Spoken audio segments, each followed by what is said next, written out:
Hello student, मैं doctor Bharat Kumar और आप लोग पढ़ रहे हैं प्रैक्टिकल ज्योग्राफी। प्रैक्टिकल ज्योग्राफी में हम लोग पढ़ रहे हैं स्टैटिकल या सांख्यिकी विधियाँ, और सांख्यिकी विधियों में हम लोग पढ़ रहे हैं बहुलक या मोड।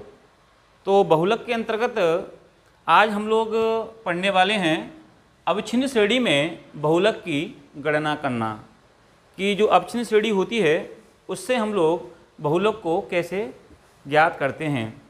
तो इसे कंटिन्यूस सीरीज के नाम से भी इसको जानते हैं। तो क्वेश्चन दिया गया है, निम्नलिखित अविच्छिन्न श्रेणी में बहुलक की ऊंचाई ज्ञात कीजिए। तो यहाँ एक क्वेश्चन दिया गया है। मैं आपको बता दूं कि बहुलक, इससे पहले आप लोग कुछ वीडियो देखेंगे बहुलक के, जहाँ पर मैंने आपको स्टार्ट से बताया है कि बहुलक एक वह संख्या होती है जो किसी भी पद में सबसे ज़्यादा बार आती है या रिपीट होती है, उसे बहुलक के नाम से जानते हैं। इसमें एक बहुलक, दो बहुलक, बहुबहुलक, अलग अलग इसके प्रकार होते हैं। और इससे पहले अगर आपने वीडियो नहीं देखी हैं तो आप इसी सांख्यिकी विधियों के आप प्लेलिस्ट में जाएंगे तो वहाँ पर वो सारे वीडियो डले हुए हैं। तो इस हम लोग क्वेश्चन को समझ लेते हैं। क्वेश्चन दिया गया है कि निम्नलिखित अविच्छिन्न श्रेणी में बहुलक की ऊंचाई ज्ञात कीजिए। तो यहाँ पे क्वेश्चन दिया गया है, तो यहाँ दो कॉलम हैं, एक तो समुद्र तल से ऊंचाई मीटर में दी गई है और एक है सर्वेक्षण स्टेशनों की संख्या। तो यहाँ पर जब हमें भूगोल के प्रैक्टिकल में एग्जामिनर के द्वारा कोई क्वेश्चन दिया जाता है तो केवल यहाँ पे ये क्वेश्चन और एक टेबल दी जाती है जिसे हमें फॉर्मूला लगा करके इसको सॉल्व करना पड़ता है। तो यहाँ पर आप देखेंगे कि समुद्र तल से ऊंचाई मीटर में दी गई है और सर्वेक्षण स्टेशनों की संख्या दी गई है। तो समुद्र तल से ऊंचाई मीटर में दी गई है वो 10 से 15 मीटर, 15 से 20, 20 से 25, 25 से 30, 30 से 35, 35 से 40 और 40 से 45। तो ये एक ग्रुप या समूह में दिया गया है नंबर। यहाँ पर स्टेशनों की संख्या दी गई है 10, 12, 15, 20, 14, 13 और 11। ये सर्वेक्षण स्टेशनों की संख्या दी गई है। तो सबसे पहले जब हम इसको सॉल्व करते हैं अविच्छिन्न श्रेणी से, तो इसके लिए हमें दो फॉर्मूले हैं जिसमें से आप किसी भी फॉर्मूले का आप यूज करके इसको हल कर पाएंगे।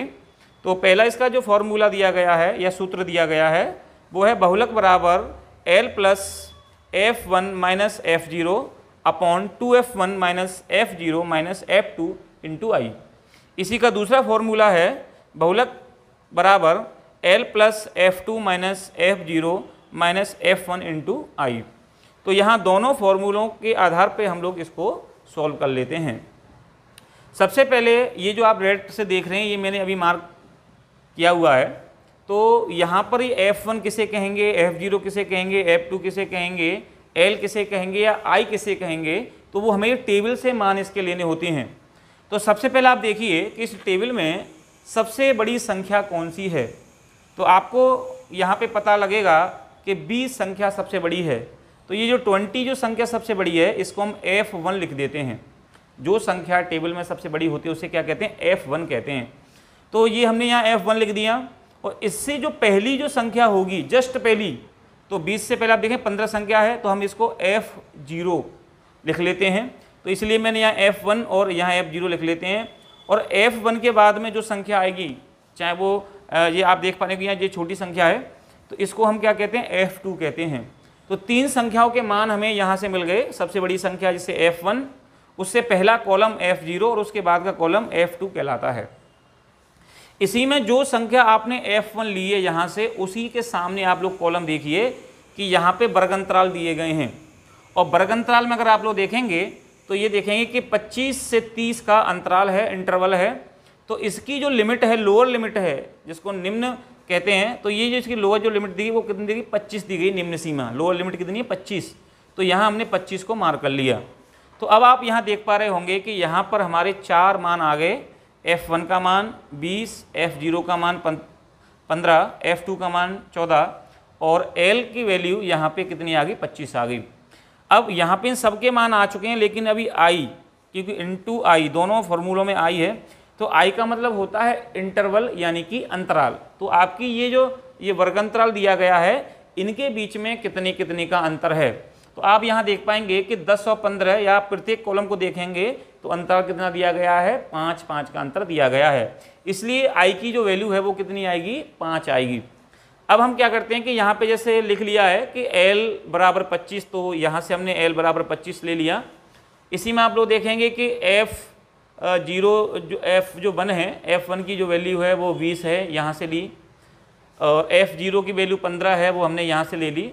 F2 की वैल्यू यहाँ से ले ली हमने 14।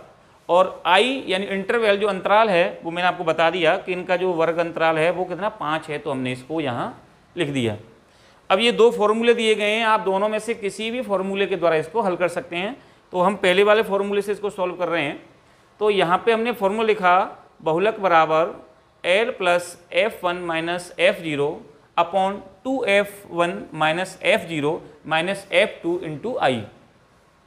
अब यहाँ पर हमने इसके मान रख दिए। जैसे आप देखेंगे कि बहुलक बराबर यहाँ पे L की वैल्यू कितनी है 25, तो यहाँ हमने लिखा 25 प्लस F1 की वैल्यू कितनी है, यहाँ पे 20 दी गई है तो यहाँ हमने 20 लिख दिया, माइनस F0 की वैल्यू 15 है तो यहाँ 15 लिख दिया, अपॉन 2 फॉर्मूले में दिया गया इसलिए हमने यहाँ 2 लिख दिया, इनटू का सिंबल लगा के F1 की वैल्यू कितनी है, यहाँ पे देखिए आप लोग 20, माइनस का निशान है तो माइनस लगा दिया। F0 की वैल्यू कितनी 15, तो 15 लिख दिया, फॉर्मूले माइनस है तो माइनस लगा दिया। F2 की वैल्यू कितनी है 14, तो यहाँ से 14 लिख दिया, इनटू आई की वैल्यू कितनी है 5, तो हमने यहाँ पे 5 लिख दिया। ये फॉर्मूले के यहाँ मान रख दी। अब इसको आगे सॉल्व कर लेते हैं। तो आप देखेंगे कि ये 25 यहाँ लिखा हुआ है प्लस, अब ये 20 और 15, 20, अब 15 को घटाएंगे आप 20 में से तो यहाँ पे 5 बचेगा, ये यहाँ पर ये 5 इनमें से बचा हुआ मान है, इनटू ये जो आप 5 देख रहे होंगे वो आई का मान, ये वाला जो मान है ये वाला, इस वाले मान को यहाँ रख दिया गया है सीधे सीधे। तो यहाँ से दोनों के 20 में से जब माइनस आप 15 करेंगे तो 5 बचा और आई का मान हमने यहाँ ले लिया। तो यहाँ पे आप देखेंगे तो यहाँ लिख दिया हमने 5 इंटू 5 अपॉन, अब यहाँ पे आप देखिए 20 इंटू 2 तो 40 हो गया दोनों का, तो यहाँ लिख दिया हमने 40, माइनस का निशान लगा दिया।